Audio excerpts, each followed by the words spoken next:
We'll call to order City of Longview Planning and Zoning Commission meeting for February 17th, 2015. Please stand for the invocation. Lord, our Father in heaven, thank you for the opportunity to meet this evening in safety and freedom to discuss the future of our wonderful, prosperous, and growing community with which you have blessed us. Please help us to deliberate in peace, reason, and logic, understanding that all have a point of view and none should leave dissatisfied. Thank you for our police and armed forces who defend our safety and freedom daily. All these things we pray in your Son's name, Jesus Christ. Amen. Amen. Please join me for the Pledge of Allegiance to our nation. I pledge allegiance to the flag of the United States of America and to the republic for which it stands, one nation, under God, indivisible, with liberty and justice for all. Okay. Y'all bear with me this evening. I've got a lot of papers. Approval of the January 20th, 2015 Planning and Zoning minutes. Do I have any additions, deletions, corrections? Having none, do I have a motion? Motion for approval. Second. All those in favor say aye. Aye. All those opposed? Motion passes. Consent agenda.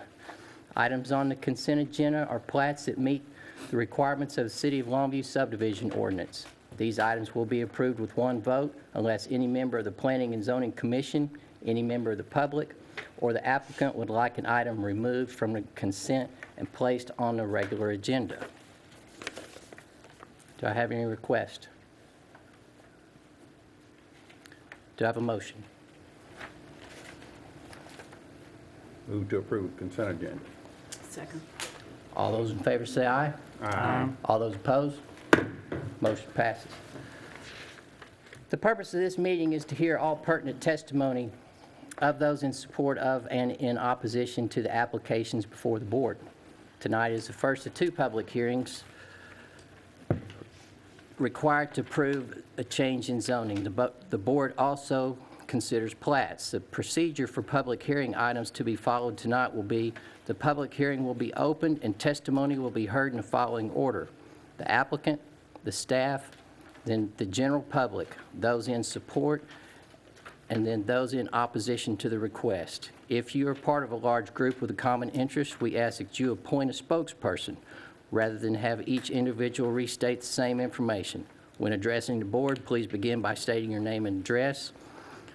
Try to limit your comments to 5 minutes. When all sides have spoken, the public hearing on this matter will be closed and no further public discussion will be entertained. After each public hearing is closed, the board will vote on the request. Zoning requests and the Planning and Zoning's recommendation will go forward to the second public hearing, which will be conducted by the City Council on March the 12th, 2015. Let's see. Item A on the regular agenda. A public hearing will be held to consider an ordinance adopting the comprehensive plan, which includes future land use, transportation, and circulation plan, public facilities assessment, parks, recreation, and open space plan, neighborhood and community livability, annexation and growth management strategies, and economic development summary. Who present? I guess we're going to have two speakers on this.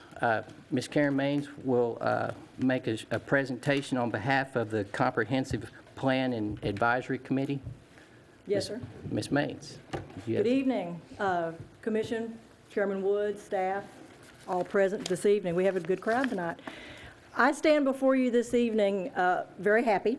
As most of you have known me for a long time, I've championed that this comprehensive plan needed updating for Longview, bringing all the city's department plans together into a unified blueprint for Longview's future. One of my first volunteer positions for the city was way back in 2002 on a task force that was charged to update the future land use map. The last comprehensive plan that we had already been updated prior to 2002, if I'm not mistaken. Let's just say it's past due for an update of our comprehensive plan. While serving on this board for 10 years, I felt the same frustration that you guys have probably, and Frankie, have probably felt, struggling with an outdated future land use map, zoning definitions that we don't use anymore, and even uses that are no longer in use today. I brought up the urgent need to modernize our comprehensive plan to anyone who would listen, and if you know me, I'm not the most patient person. I'm sure Mayor Dean avoided me as much as he could, and I know I drove the staff crazy. But the time was finally right in 2013, and the mayor and the city council approved the funding necessary to hire consultants, Friesen Nichols of Fort Worth. We couldn't have found a better group to facilitate this process. They've worked for many cities, large and small, across Texas. City Council assembled an advisory committee of about 25, in addition to staff members and other focused citizens with knowledge in specific areas. It was an honor to work with this group. We came from diverse backgrounds and experiences, and we shared a passion for Longview's future. Members of the advisory committee are here tonight, and I'd like to give them a moment to stand and be recognized. If y'all would stand up. If you were on the advisory committee or any of those side committees that we had, thank you very much.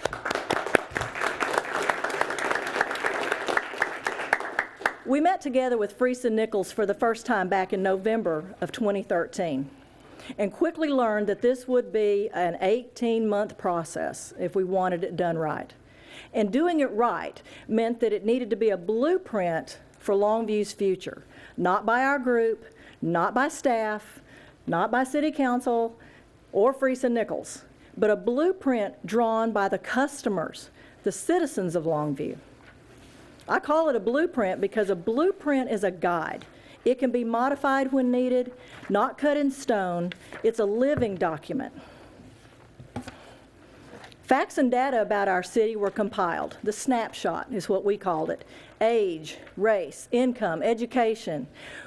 Who are Longview's customers? In February 2014, a public meeting was held at LeTourneau University's Belcher Center, which was attended by approximately 400 people. Great turnout.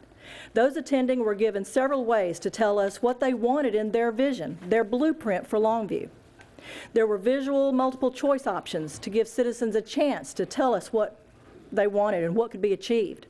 There were maps where citizens could mark areas of concern and then give comments about these specific areas. There were members of the committee, members of staff, and representatives from Friesen Nichols present to gather questions and comments from the citizens in attendance. There was a small group discussion area to address specific parts of the comprehensive plan, such as parks, transportation, public facilities, neighborhoods and livability, safety, future land use and infrastructure. Information gathered from the February meeting was shared with everyone in the advisory committee. We were beginning to see what Longview's citizens wanted in their blueprint for the future. Then the online site went up, and also several committee members went out to gatherings in the city to explain this process, hand out paper surveys, or help people complete the survey online. Members went to Rotary groups, Lions Club, Broughton Center, and others.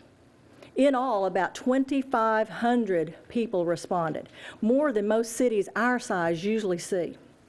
Many citizens were satisfied, but wanting improvements in several key areas.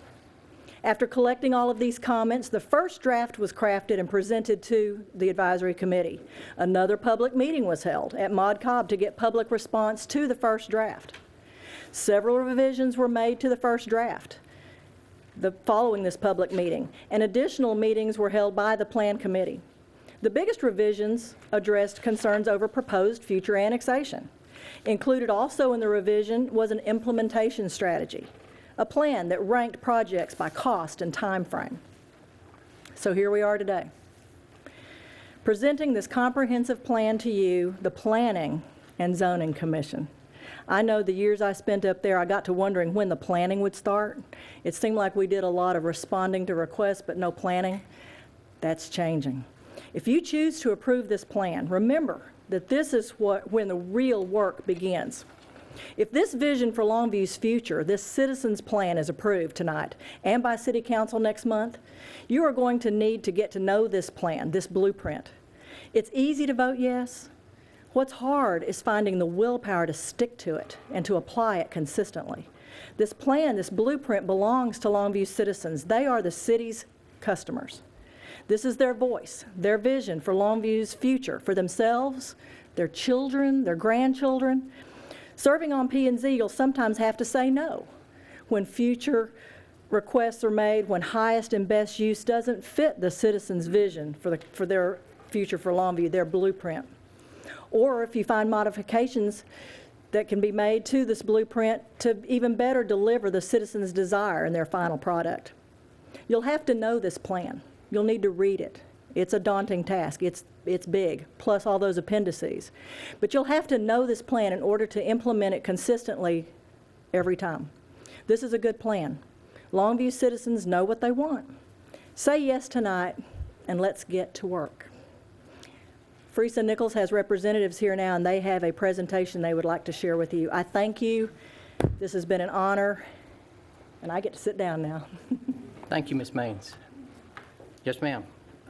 Wendy Shabay, Friesen Nichols. Chairman and Commissioners, thank you so much for having us here tonight. I do appreciate Karen's words and all the involvement of the committee. I do have a lengthy presentation. I'm going to try to go quick, but as she mentioned, this has been a very important project and one that has taken a lot of time to put together, and you as members of the P&Z, a lot of the responsibilities of implementing this plan fall to you. So I do think it's important for us to take a little bit of time to go through that. So again, I'm Wendy Shabay. I also have Dan Sefco with Friesen Nichols here with me.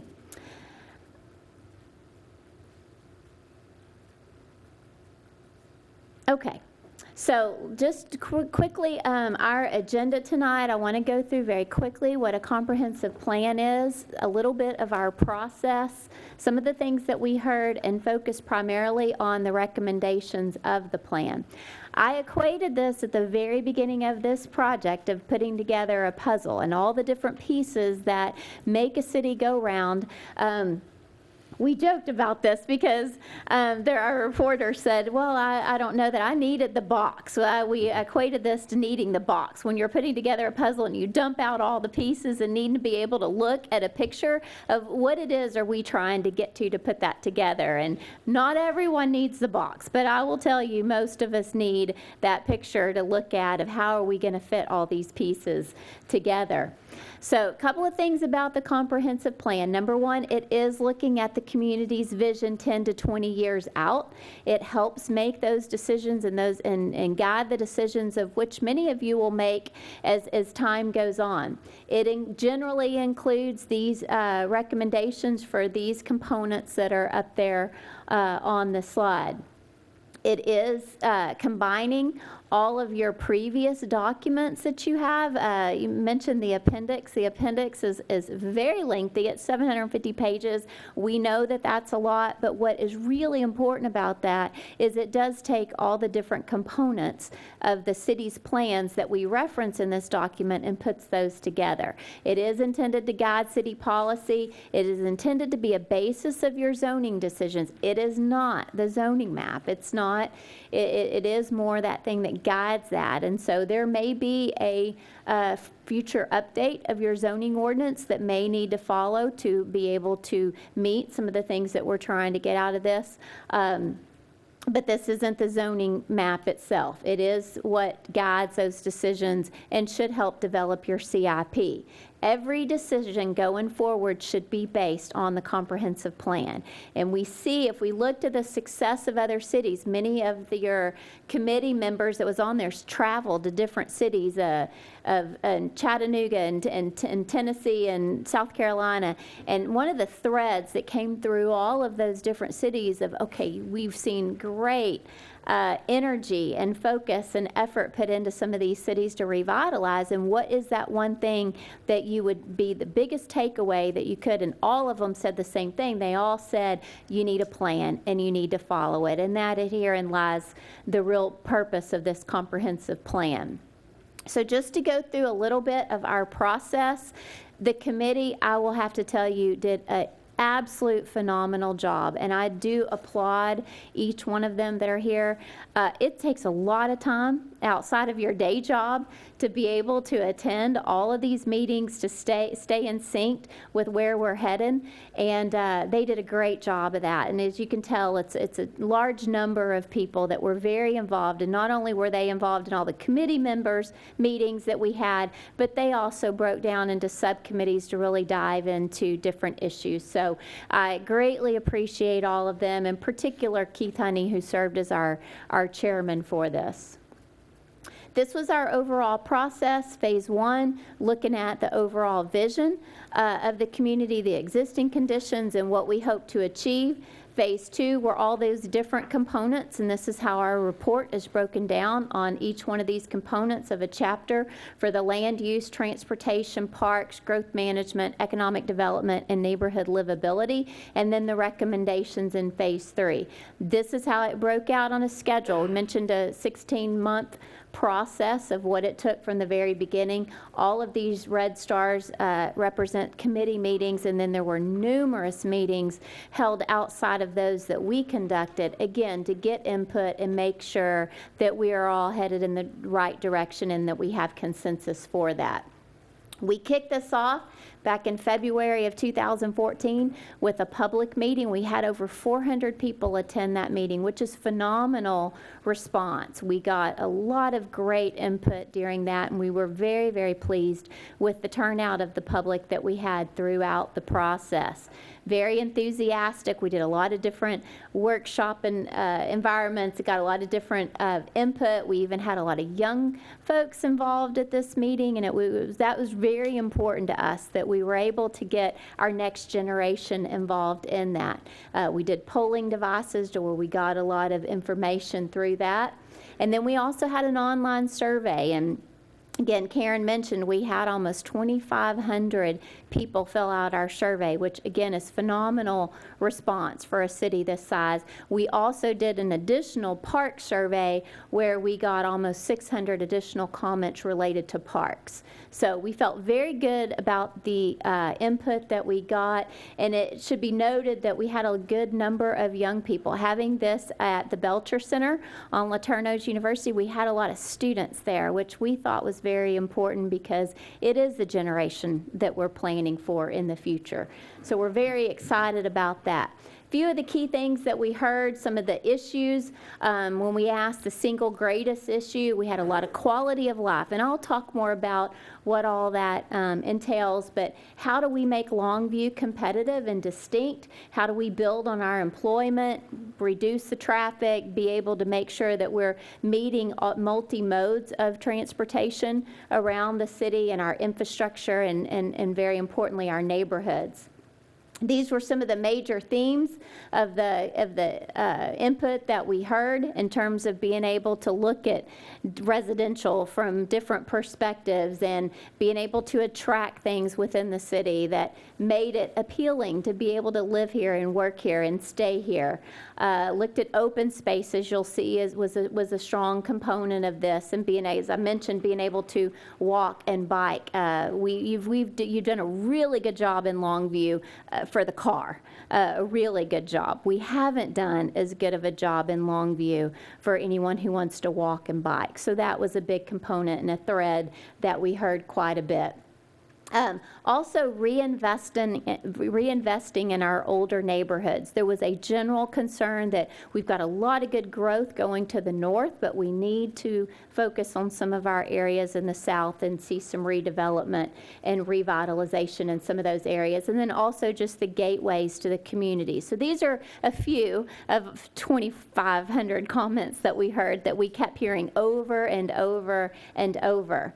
So let me get into some of the recommendations that we had. Number one thing that we did as a part of this plan is create a vision statement. And you think that that sounds simple, but a vision statement is very important, and there was a whole subcommittee that worked a lot on this vision statement to come up with that.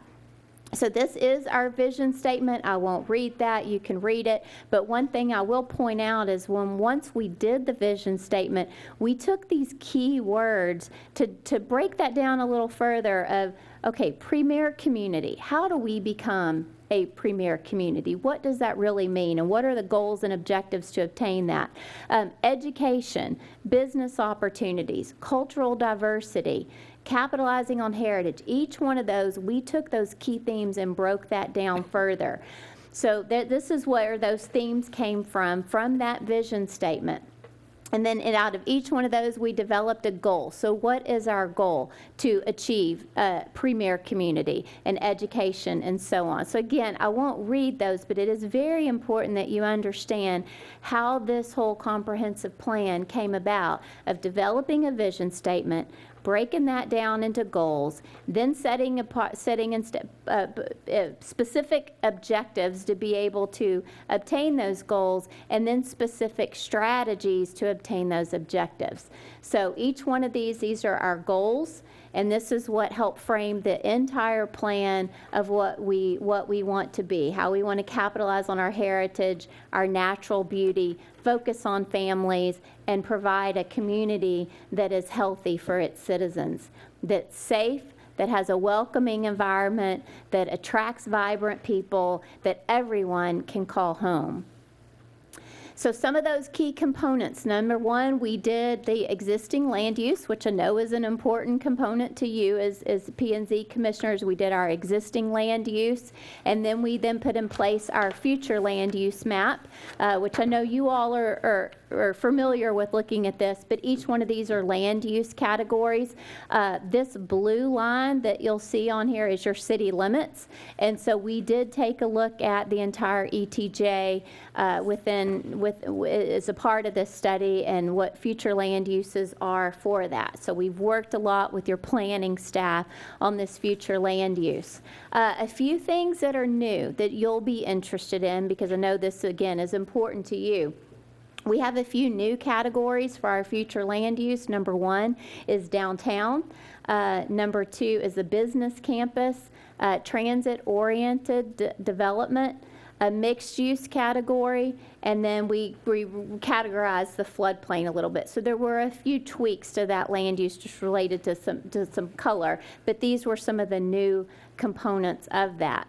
The reason we did that is because some of those key things that we heard a lot of is that we want to concentrate on nodes of growth rather than you've seen a very linear progression of Longview in the past. And I go back to that future land use, goes a lot along the corridors. And where you have a road, there you have development that has happened along those roads. One of the key focus areas of the plan was let's concentrate on some particular nodes that we already have in place in particular, and not to continue the linear growth that we've seen along corridors. So we have to take that into account as we're looking at this.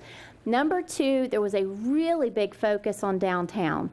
Downtown is the heart of your city. There is a lot of heritage. There is a lot of importance on downtown, not only for Longview, but across countries. You look at many cities that are reinventing themselves and revitalizing, and many of them are starting with their downtown areas as a focus area for that. You see a lot of our creative class. You can look at demographic information, and we presented this early on, is how important those urban areas are to some of our next generation. And we're continuing seeing that as planners that we work in different cities of how important that is. So downtown was a real focus area for us. Also just mixed use centers, being able to bring together those live, work, areas, particularly with LeTourneau. You have a real asset there. Again, you've got a creative environment of young people that are there. it was interesting having some of these early meetings there. That was the one thing that we heard a lot from the students that were there is, it's great, we love the school, we love coming here. There's nothing for us to do around the school. And there's a real opportunity for us to build off of that and to look at more development and being able to attract that creative class to stay here, to want to stay in Longview in the future. So this is our overall land use plan. Again, generally, we wanted to try to limit the sprawl and focus the infill within our corridors and within these nodes of downtown and within this loop. That's not to say that we're not preparing for growth in the future, because that is very important to do, but we want to focus reinvestment within our core of the city. So this is just a zoom in. That's that same map, but this is zoomed in a little bit within your city limits and focusing within that core. In terms of transportation, we looked at a couple of different things. We looked at, number one, your overall thoroughfare plan.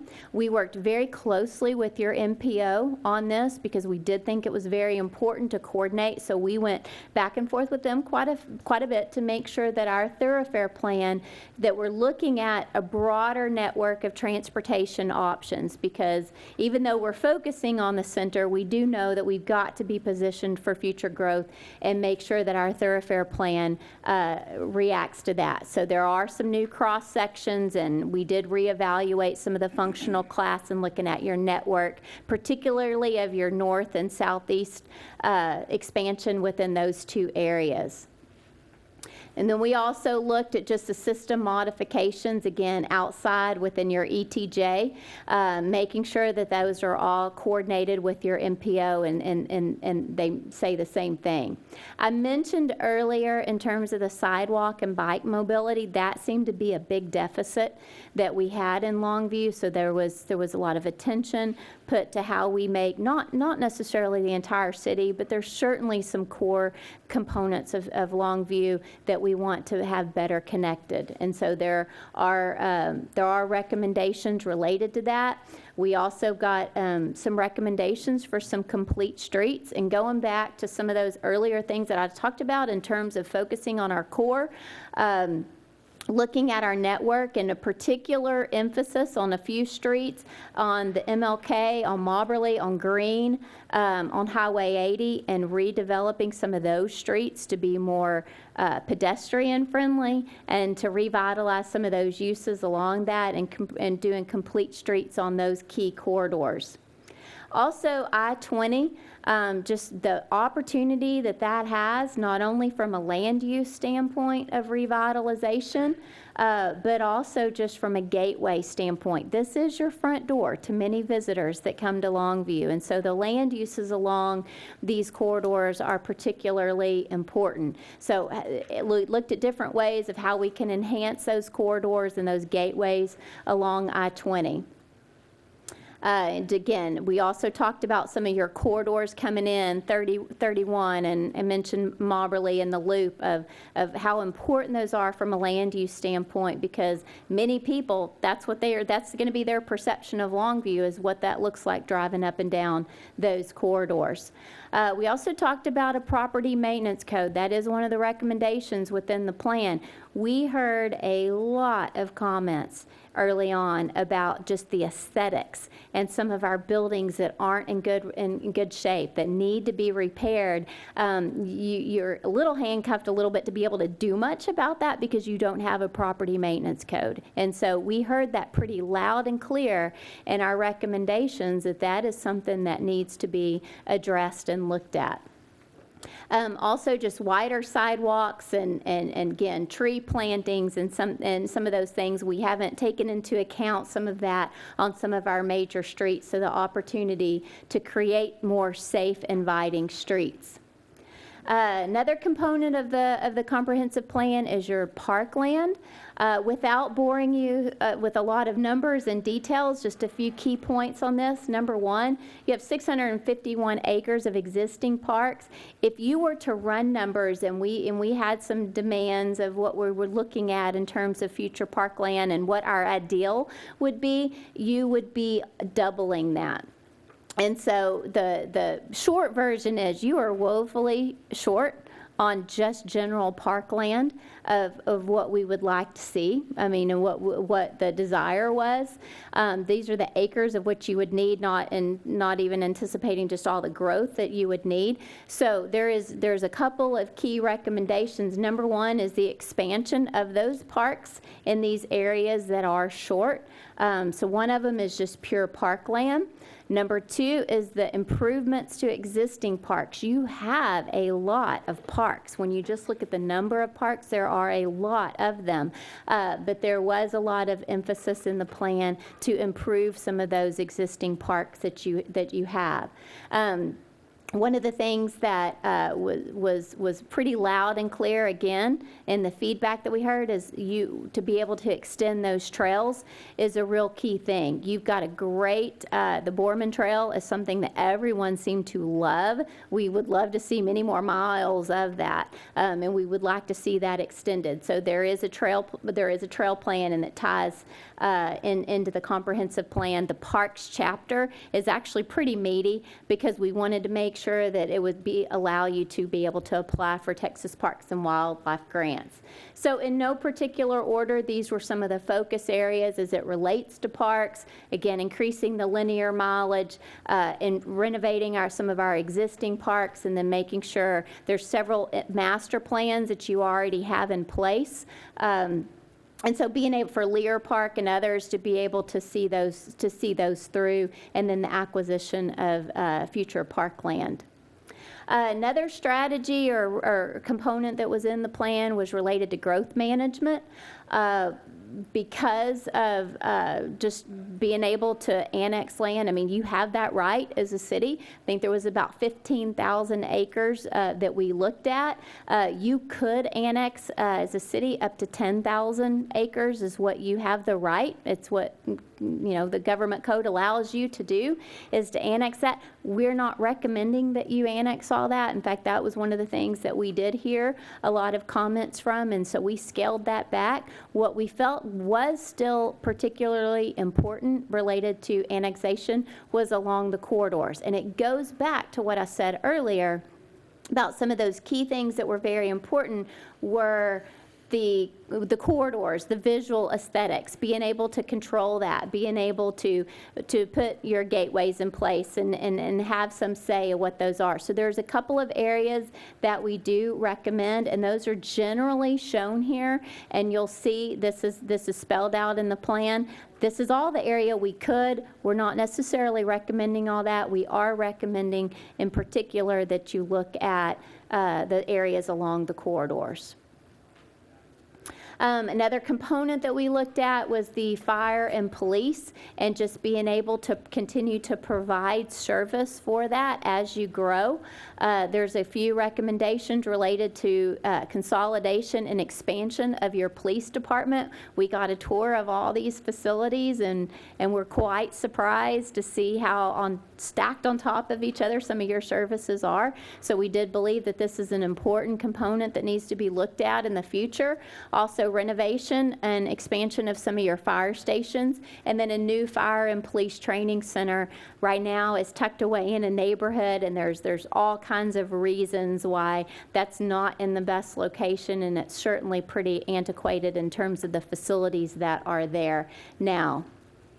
And then other public facilities to update and consolidate some of your departments. The park department is one that stands out in particular, but to increase some of the deficiencies, right now they're pretty spread out in a lot of different facilities, and a lot of that has to do with this space and efficiency. So there's some recommendations in the chapter related to public facilities. So let me just go through a little bit of the contents. I don't know if all of you have read all 250 pages. If you have, good kudos to you for doing that, because I know it's a lot of work, but I do have a copy of it. And as I mentioned earlier, there's another 750 pages of appendix, and many of those are the plans that we reference within this document. But for those of you who haven't, or for anyone that is in the audience that wants to look at something, just wanted to go through kind of the way that this is laid out. So there are 10 chapters of the long view plan. Number one is a community snapshot. It is the demographic information, the socioeconomic characteristics. It's really what we call our baseline. It's what we start from when we're developing the plan to look at where we are. Number two is probably the most important chapter in here, and that is what we call the long view, and that is looking out into the future. That is our goals, our vision statement are all within that chapter. Number three, which is probably most important to you all, is the future land use plan. That's chapter 3 of that. And the way we broke that up, as I mentioned earlier, we have a vision, and then we have all of our goals, and then we have our objectives, and then within each one of these chapters, there are strategies to meet those goals within that chapter. And so the way we put those together is each one of those strategies, there's a code for that. Like, for example, the future land use says LU 1.1, 1.2, and et cetera. Those are all strategies related to land use. Number 4 is the transportation and circulation chapter, and those are going to have a T next to that. Number 5 is the public facilities, and that is looking at all your public facilities, your police and fire, and all the needs to accommodate your public facilities, and those have an F next to them.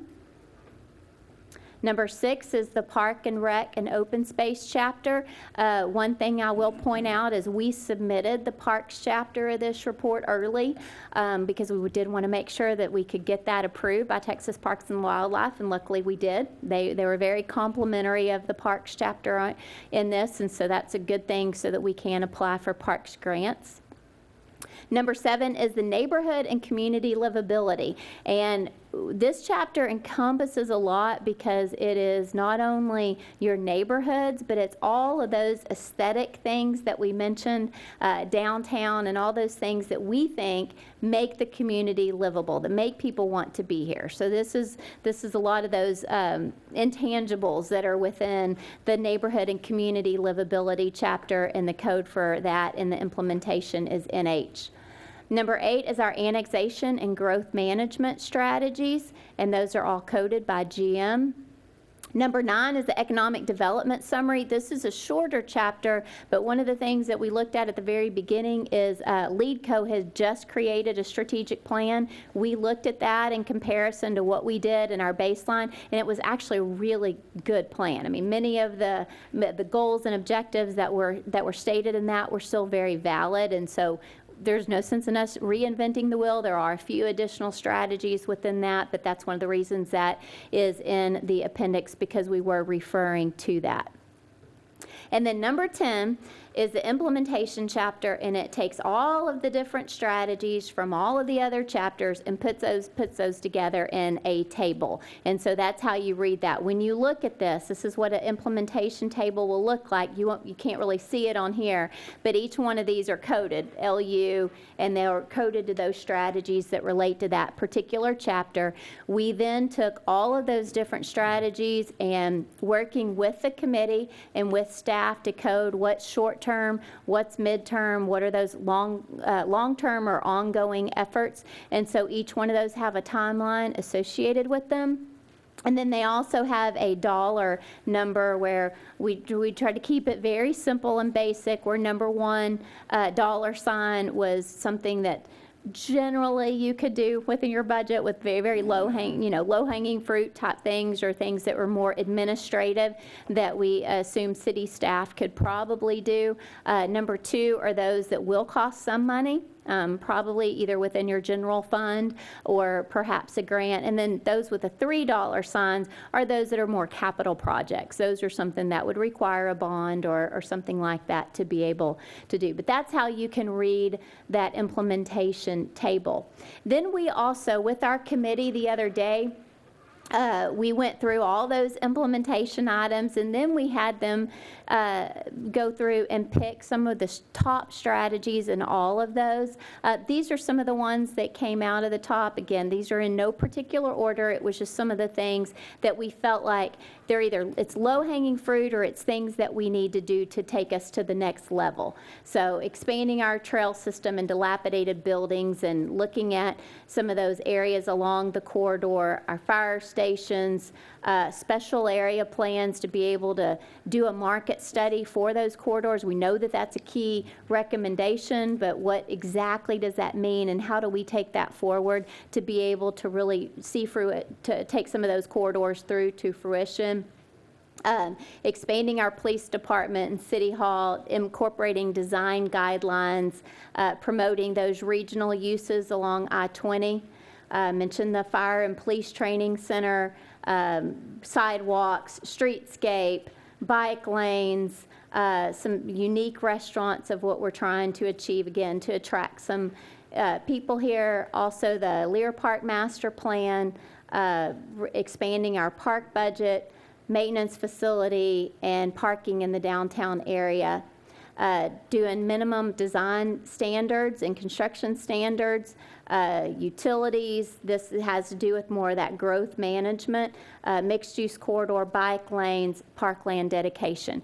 That's a lot to take in, but those are some of the key things that of all of the 137 strategies that really floated to the top of some of those key things that we felt like we could do in a more manageable time frame. All that was put together by the committee. So in terms of next steps, we are at the conclusion of our work. We are asking you tonight to approve the plan, and then our plan is to take this to City Council on March 12th for adoption, should you decide to move this forward with approval. The last thing I will say to you is all of these documents can be found online. They're all uploaded onto a site that we created specifically for the plan, so everything is on there now. In addition to all the appendices that we had that referred to all the documents that we had in the report, and also in the appendices is all the public meeting information and also all the community survey results. So it is a lot of information, but we wanted to make all of that available to you.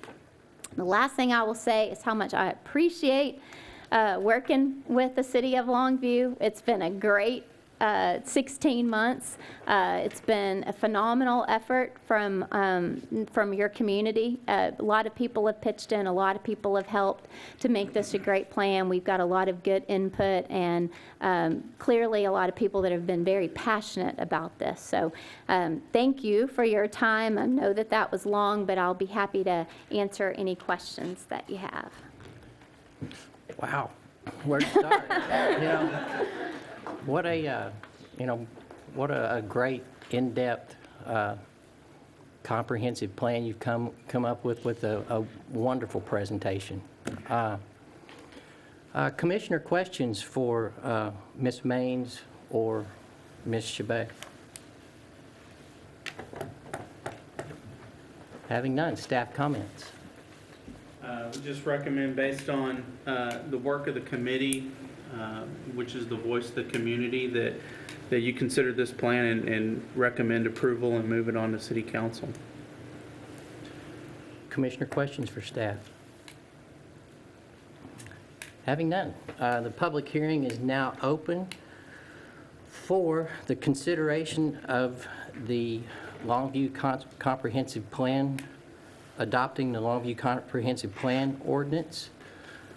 Who present wishes to speak in additional support of this request? Yes, ma'am.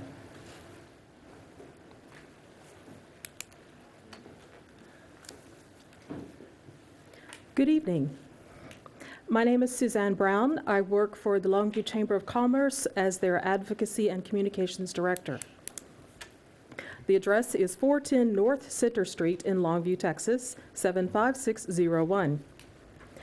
Last fall, I participated in the Chamber's inner-city visit to Greenville, South Carolina, and I'm here to talk about support of the Chamber for the comprehensive plan. The Chamber fully supports the approval of the comprehensive plan. It is the foundation for building the city's future and sets the course of action. When city and community leaders work together and combine their efforts, we can move things forward. We believe Longview is at a pivotal point in its development. The projects outlined in the comprehensive plan create an environment for attracting talent for area businesses and industry and make Longview an even greater place to live, work, and play. At the inter-city visit in Greenville, we were excited to find similarities between Longview at its current state and where Greenville was during its transition. We are on our way to creating a unique and memorable city, but it is crucial that we adopt a long-term plan of action for success. There were some words of wisdom that the city leaders of Greenville published in a book, and I wanted to share some of those final bits of words of wisdom with everyone here because it is going to be a long process. The secret to Greenville's success wasn't really a secret. It was planning. It was implementing. It was bringing people together who believed. It was listening to those who didn't believe. It was changing people's minds. It was about creating a vision and making that vision happen. That is the big difference. It wasn't one thing, but when the one thing did happen, they pushed for something more. That is the key to the future. We can't rest on what we have done and expect it to keep being prosperous. We can't be complacent. We have to be looking and thinking about what's going to come next. That's the answer. The lesson of all this is not to lose sight of the big picture. Cities can get bogged down in the minutia and don't think about what will make their city better in the long run. The challenge is to keep trying and promoting new ideas. You can't stay still. We have to keep doing things that will be a success. Our passion is to see Longview be a huge success. Thank you. Thank you, Ms. Brown. Any others present that wish to speak in additional support? Good evening, Commissioners. My name is Kimberly Fish. I live at 2 Daisy Court, Longview, Texas, 75604, and I'm here tonight to give an endorsement of the comprehensive plan. As an advocate for West Longview, a portion of our city drastically in need of redevelopment efforts, I feel that the elements of the comprehensive plan provide us a set of tools that we can use as we go forward, tools that will enable us to encourage redevelopment, to create gateways that welcome folks to our community, and overall just give us a floor plan for redeveloping, particularly in light of the small area plans that are a component of the Longview comprehensive plan. So I ask you to give your endorsement of this plan. It's been a process of much study, huge community input, and the people of West Longview have spoken as well, and they thoroughly are excited about the ideas related to the bike and hike trails, infrastructure plans, and the gateways. Thank you. Thank you, Ms. Fish. Any additional requests to speak in favor? Having none, who present wishes to speak in opposition to this request? Having none, the public hearing is now closed for the consideration of the Longview Comprehensive Plan ordinance. Do I have a motion? Mr. Chairman, I would move that we would approve the plan as it's been submitted to us, that it might move forward to City Council. Do I have a second? I'll second. I have a motion and second. All those in favor say aye. Aye. All those opposed? Motion passes.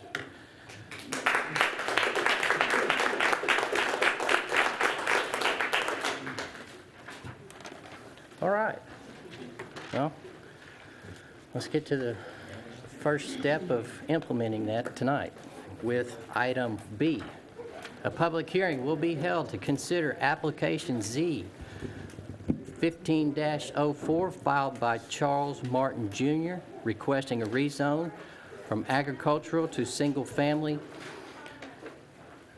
SF2 for approximately 0.868 acres of the Dolores Sanchez Survey, Tract 7, and 8-01, Section 8, located at 2925 Greystone Road. Who represents this request? Good evening, Commissioner. My name is Tom Davis. I have Tom Davis and Company. builders and developers here in Longview for 44 years. I'm representing Charles and Lynn Martin at 2925 Greystone Road. I have a subdivision right across the street that's fairly new, which has sidewalks to go along with the plans. And they had a house. It was his third generation home that burned down. And not thinking back to the days when Spring Hill was taken in by Longview and everything was blanket agricultural zoned, we started working on a plan with the city for a permit and found out we had to get rezoned to SF2 for the sizing. Across the street from my subdivision, from Mr. Martin's property, all the way down to the creek are single-family homes. It's consistent with the neighborhood, the area, and we ask that you give us the SF2 so we can rebuild him home. Yes, sir. Commissioner questions for Mr. Davis? Staff comments? Thank you, Chairman Wood. The applicant is requesting a rezone from agricultural, as you see on all the green, to single-family 2. In March of 2014, this house right here was lost due to fire. The existing properties are smaller than what's allowed in agricultural zoning. So in order to rebuild, the applicant must rezone this property. Staff finds that the proposed zoning change is consistent with the future land use map and surrounding properties. Staff recommends approval of this request, and I'd be happy to answer any questions. Commissioner questions for staff? Having none, the public hearing is now open for application Z15-04. Who present wishes to speak in additional support for this request? Who present wishes to speak in opposition to this request? Having none, the public hearing for application Z15-04 is now closed. Do I have a motion? I make a motion that we approve. I have a motion. Do I have a second? Second. All those in favor say aye. Aye. All those opposed? Motion passes. Thank you very much. Thank you, Mr. Davis. Item C on the regular agenda, a public hearing will be held to consider application Z15-05 filed by Reich Enterprises requesting a rezone from agricultural A to single-family SF2 and planned development PD60 to single-family SF4 for approximately 38.5 acres of the William Robinson Survey, Abstract 177, Tract 65-04, 65-05, and Tract 109, Section 4, located on the north side of Hawkins Parkway, east of Bill Owens Parkway. Who present represents this request? I'm sorry, I'm Jeff Reich, the proposed developer. My address is 434 East Loop, 281 Suite 200, Longview, 75605. Thank you. I've developed and built in Longview for approximately 25 years. There's 38.5 acres here. What I propose to do is make this a nice upper-end development with the homeowners association, private concrete roads, curbs and gutters, underground utilities, sidewalk, street lamps, 2 gated entrances. The homes will be approximately 2,800 or so square foot. The minimum's 2,500 with lots of stone and brick, 10, 12 pitch roofs, 30-year architectural shingles. All the yards will be sodded, and irrigation, landscape. Longview really doesn't have a lot of the upper-end homes or developments like this. Spring Hill's in need of this. Also, the property taxes and the jobs that it would supply, property taxes, I believe, through the school, and the city would be somewhere around $1 million a year that it would bring in Longview. There's several things that this property could be developed at. I don't think there's anything it could be developed nicer. I think this is something that Longview would be proud of.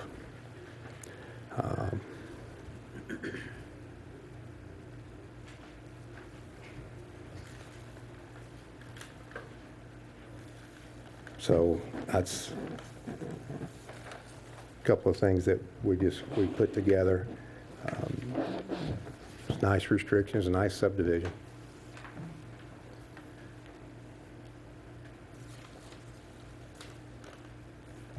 Mr. Riker, are you ready for questions?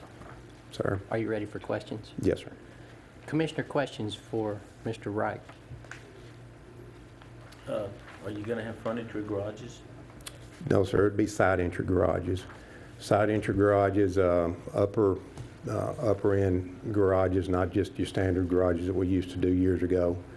What are the approximate sizes of the lots?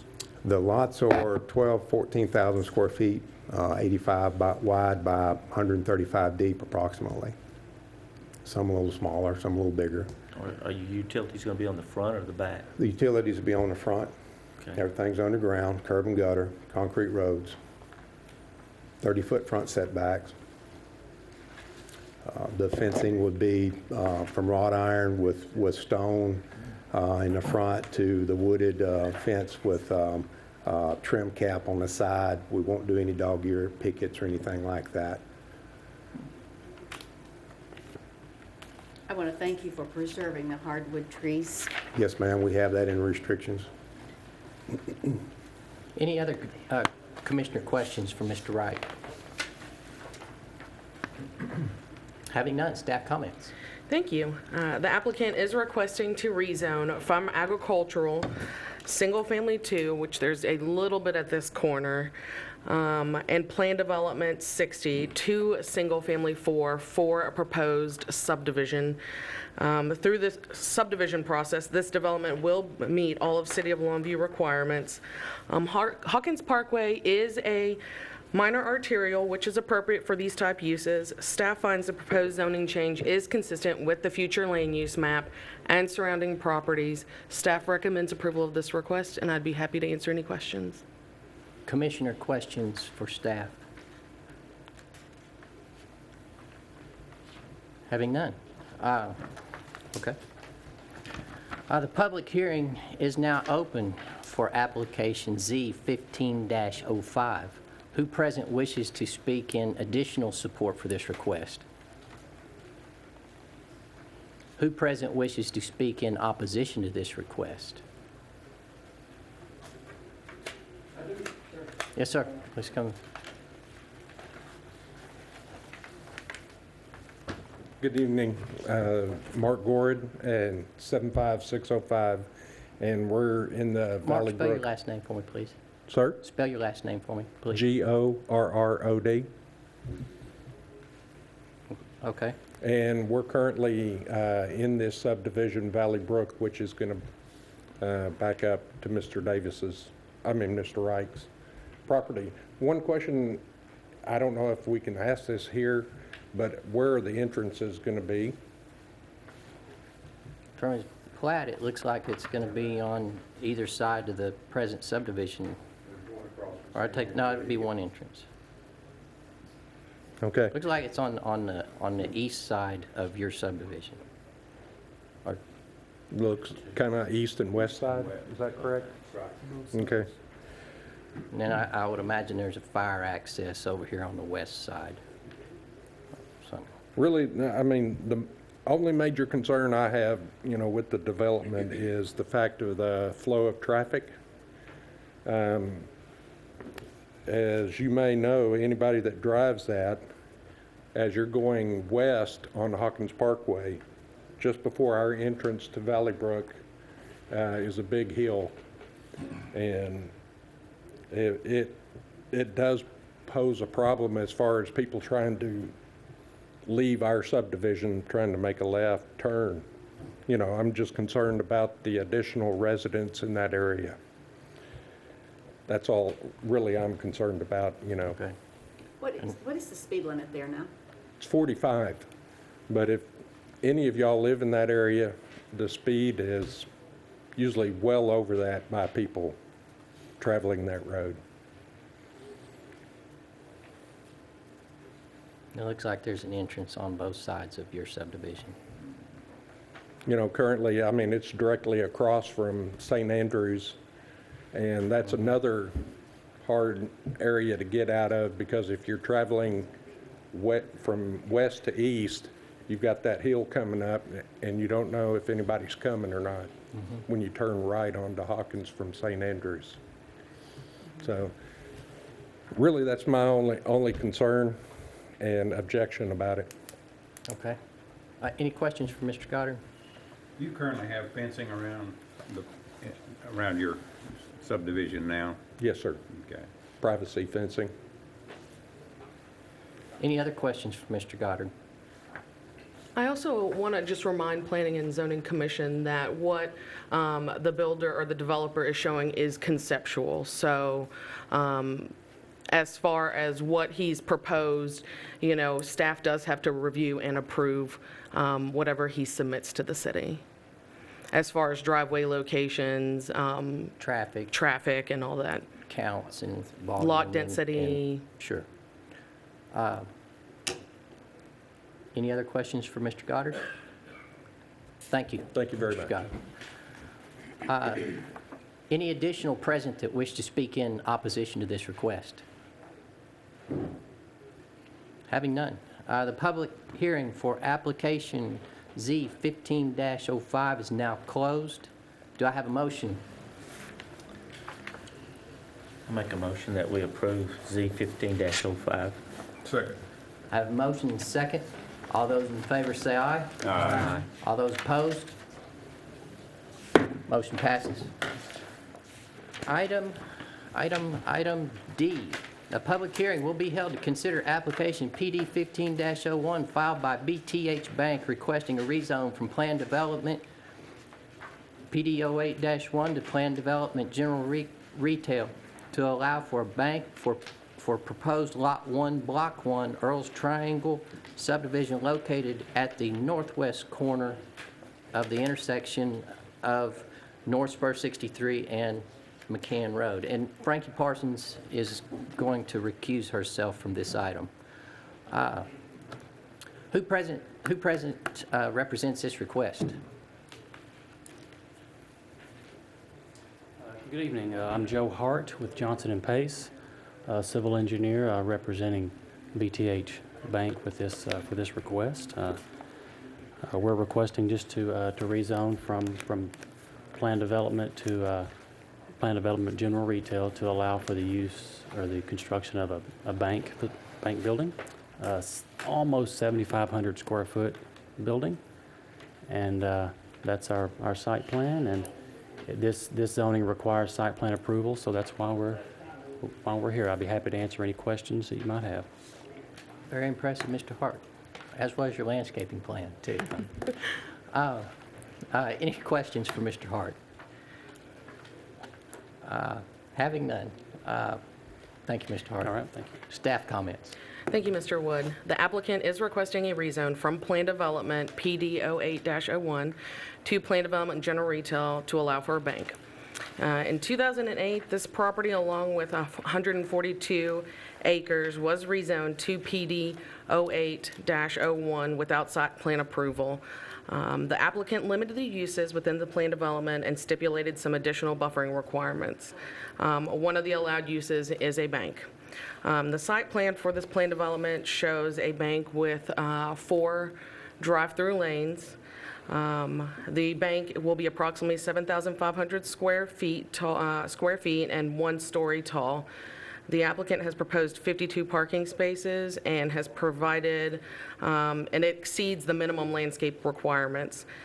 Through the development process, the project will be required to meet all of City of Longview's requirements. Staff recommends approval of this request, and I would be happy to answer any questions. Commissioner, questions for staff? Having none. The public hearing is now open for application PD 15-01. Who present wishes to speak in additional support of this request? Who present wishes to speak in opposition to this request?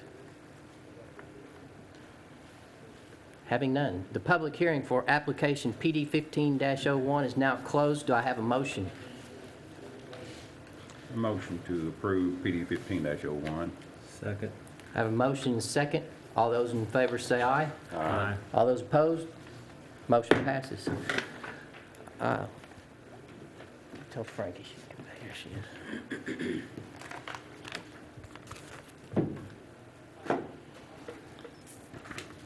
Let's see, item E. A public hearing will be held to consider application PD 15-02 filed by Longview Economic Development Corporation requesting a rezone from heavy commercial C to planned development heavy commercial C2 with limited uses and without site plan approval for approximately 6.62 acres of the A.R. Johnson Survey, Abstract 2, Tract 75, 76, 7601, Section 5, located at the northwest corner of Estes Parkway and on-ramp westbound of Loop 281. Our WHO president is already there. I'm here. Please tell us. Good evening, Chairman Wood and Commissioners. I'm Susan Gill, the Director of the Longview Economic Development Corporation, and we seek to rezone this property to ensure that this gateway is positively communicating Longview's identity. This tract is located right at the intersection of Interstate 20 and Estes Parkway, the site of the former Holiday Inn Hotel. Zoned as a planned development, this will engage the city staff and our council in what's developed here, and we'll rely on them to make decisions based on the goals of the comprehensive plan. And I'm available for any questions. Commissioner questions for Ms. Gill?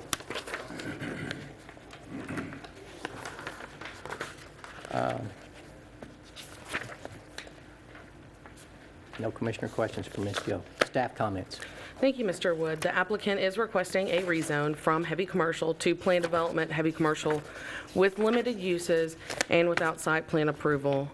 As you can see in your packet, LeadCo and staff did go through the use chart within the zoning ordinance, and we did limit some of the uses, as well as they put some additional requirements on this site from the previous presentation of the comprehensive plan and the I-20 task force. There were a lot of goals set forth as far as aesthetics, visual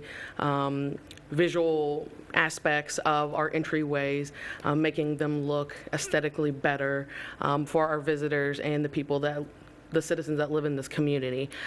Within our plan development requirements, there were some stipulations such as access, following access management guidelines set forth by the City of Longview and TxDOT, as well as some additional landscaping requirements, requiring a 10-foot landscape strip along Estes Parkway and additional landscaping, as well as some additional trees.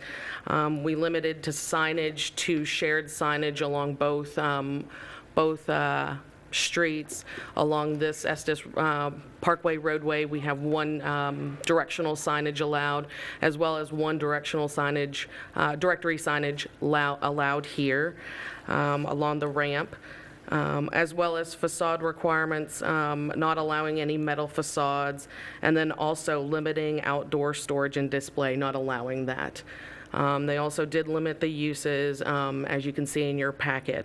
Staff does recommend approval of this request, and I would be happy to answer any questions. Commissioner questions for staff? Does the city own that property now? LeadCo owns that property. Okay. Any additional commissioner questions for staff? Thank you, Ms. Gill. The public hearing is now open for application PD 15-02 filed by Longview Economic Development Corporation. Who present wishes to speak in additional support for this request? Who present wishes to speak in opposition to this request? Hearing none. The public hearing is now closed for application PD 15-02. Do I have a motion? Move approval PD 15-02. Second. I have a motion and a second. All those in favor say aye. Aye. All those opposed? Motion passes. One additional item for our minutes. I want to read in Commissioner Joe Morris couldn't be with us this evening, and however, he did send us this letter. Yes, he did. He sent it to Angela mostly, too, and Ryan, and us. Okay. Yes. I apologize, in reference to the comprehensive plan, planning and zoning, February 17, 2015. I apologize for missing this important meeting. The purpose of this letter is to convey to you my wholehearted endorsement of the comprehensive plan, which is before you tonight. If I were there, I would have voted for the plan, and I encourage each member to do the same. I guess I could have read that before we voted, but it didn't work out that way. Okay, staff update. All items that went before City Council were approved. Citizen comment. Commissioner comment. Chairman comment? None? Had a good meeting this month? This meeting is adjourned.